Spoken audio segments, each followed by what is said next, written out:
আসসালামু আলাইকুম সুপ্রিয় দর্শক শ্রোতা মণ্ডলী, আশা করি সকলেই খুব ভালো আছেন। আপনারা স্ক্রিনে একটা মহিলাকে দেখতে পাচ্ছেন, মধ্যবয়স্ক মহিলা।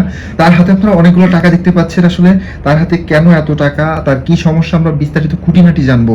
তো আসসালামু আলাইকুম। ওয়ালাইকুম সালাম। ভালো আছেন আপনি? এই তো আলহামদুলিল্লাহ। আচ্ছা, আপনার নাম কি? আমার নাম জোসনা বেগম। আচ্ছা, জোসনা বেগম, আপনার হাতে এতগুলো টাকা পয়সা নিয়ে আপনি ক্যামেরার সামনে এসেছেন কি কারণে, আমরা কি জানতে পারি? আসলে আমার তো এই দুনিয়ায় কেউ নাই। আচ্ছা, বাবা মা, স্বামী মারা গেছে, সন্তান আদি হয় নাই। আপনার কোনো সন্তান নেই? না। আচ্ছা।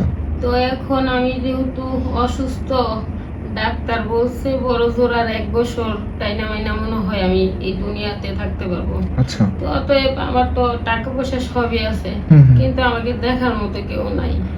তো এজন্য আমি একটা মহিলা মানুষ খুঁজতেছিলাম, হুম হুম। বা পুরুষ হোক, সে আমার সন্তানের মতো থাকে, হুম হুম হুম। যদি আমার দেখভাল করে, আচ্ছা। তাহলে আমি একটা সৎ লোক, মেন কথা হলো একটা সৎ লোক, যার কাছে আমার অর্থ সম্পদ গুলা বুঝাই দিলে এই হালাল পথে ইনকাম করব, হালাল ভাবে চলাফেরা করব, আমার এগুলা টিকায় রাখবো। হুম হুম। আমি মরে গেলেও তো মনে করেন আমি একটা শান্তি পাবো। হুম হুম। এই জন্য এগুলা বুঝাই দেওয়ার মতো লোক নাই। আচ্ছা, আমি বুঝতে পারছি। বিষয়টা হচ্ছে এরকম যে আপনি খুবই অসুস্থ, আসলে চলাফেরা করতে অনেক কষ্ট হয় আপনার, যে কারণে আপনি একটা লোক খুঁজছেন যে কিনা আপনার দেখাশোনা করবে, দেখভাল করবে, আপনার যখন যেটা লাগবে এনে দিবে, বা আপনার যেটা সয় সম্পত্তি আছে সেটা দেখাশোনা করবে, আপনার বাড়ি ঘর দেখাশোনা করবে, সবসময় সবকিছু পরিষ্কার পরিচ্ছন্ন রাখবে, এরকম একটা লোক আপনি খুঁজছেন, এটাই তো? আচ্ছা, আপনি হচ্ছে বললেন আপনার হাজবেন্ড নেই বা আপনার ছেলে মেয়ে নেই। আপনার হচ্ছে কত বছর সংসার হয়েছিল? আমার আসলে সংসার হয়েছিল এই 1-1.5 বছর এরকম।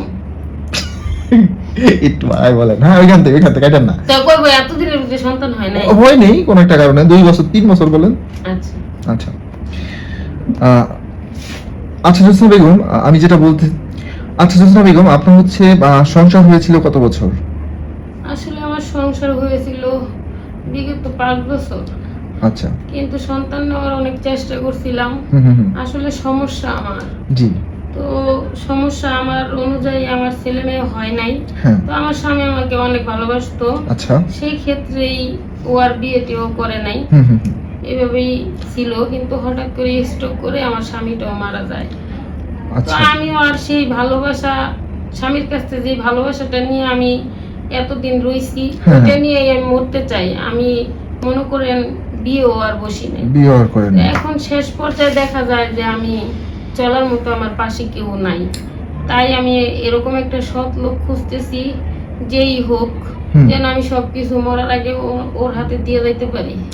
আচ্ছা, এই যে যে সয় সম্পত্তি আমি দেখলাম, আপনাদের বাসা টাসা দেখলাম, সবকিছু ঘুরে ঘুরে আমি দেখলাম, পরবর্তী ভিডিওতে হয়তো আমি সবাইকে সেটা দেখাবো। এই সম্পত্তিগুলো কি আপনার হাজবেন্ডের ছিল?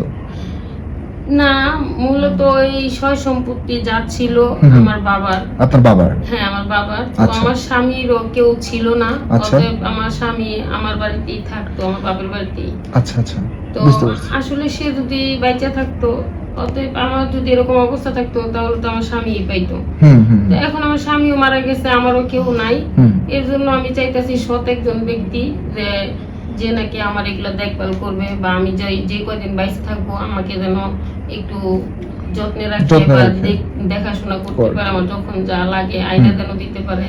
এই এই জায়গায় মনে করেন 30 লাখ টাকা আছে। তো 30 লাখ টাকা আছে, এই টাকাগুলা দিয়ে যেন সে একটা ব্যবসা বাণিজ্য করতে পারে, হুম হুম। নিজের পায়ে দাঁড়াইতে পারে। আর নিশা মেশা করে এরকম কোনো লোকের প্রয়োজন নাই। যে আমার চান, আমার সেবা করতে চান, সে আমার এই নাম্বারে যোগাযোগ করবেন। নাম্বার আমি বলে আচ্ছা, দিতেছি। নাম্বারটা আপনি বলে দিন, এটা সমস্যা নেই। তার আগে আমি কিছু কথা বলি, সেটা হচ্ছে যে, আচ্ছা, আপনি যেটা বললেন যে আপনার একটা সৎ লোক লাগবে, সৎ লোকটার বয়স আনুমানিক কেমন হতে হবে একটু যদি বলতেন, মানে যে কোনো বয়সে হলেই হবে? এমন অনেক ছেলে আছে কিন্তু বেকার, আবার অনেকেই আছে যে হচ্ছে যে বয়স্ক, অনেকে আছে কম বয়স, মানে আপনার কেমন টাইপের ছেলে বা লোক লাগবে? যেরকমই হোক, সে যেন সুস্থ সবল হয়, কারণ আমার মতো অসুস্থ হইলে তো আর সে আমাকে টানতে পারবে না। হুম হুম হুম। সে সুস্থ সবল হইলে, সে যদি আমাকে দেখভাল করার জন্য আইসা যদি নিজেই অসুস্থ হয়ে যায়, তাহলে আমি সেই লোক দিয়ে কি করবো? আমার তো একটা মানে ভালো হ্যাঁ, একটা হ্যাঁ, সুস্থ অবশ্যই। সবল মানুষের প্রয়োজন। তো দর্শক শ্রোতা, আপনারা আশা করি বুঝতে পেরেছেন।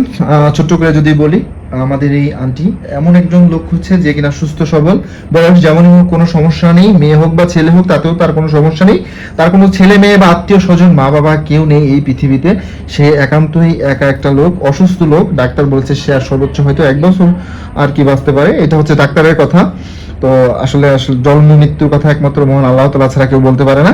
যাই হোক, সে অসুস্থ, চলাফেরা করতে পারে না। যদি আপনারা চান তার সাথে যোগাযোগ করতে পারেন। তো তার যোগাযোগ করার জন্য হচ্ছে আপনারা যেটা করবেন, আমাদের সাথে কন্ট্যাক্ট করবেন। আপনাদের সাথে কন্ট্যাক্ট করলে আমরা তার সাথে যোগাযোগ করিয়ে দেবো। তো আপনি আন্টি ভালো থাকবেন, আর আমরা চেষ্টা করবো আপনাকে ভালো একটা লোকের সাথে পরিচয় করে দেওয়ার জন্য। সো আন্টি আপনি ভালো থাকবেন, আমরা চেষ্টা করবো ভালো একটা লোক আপনাকে খুঁজে দেওয়ার জন্য।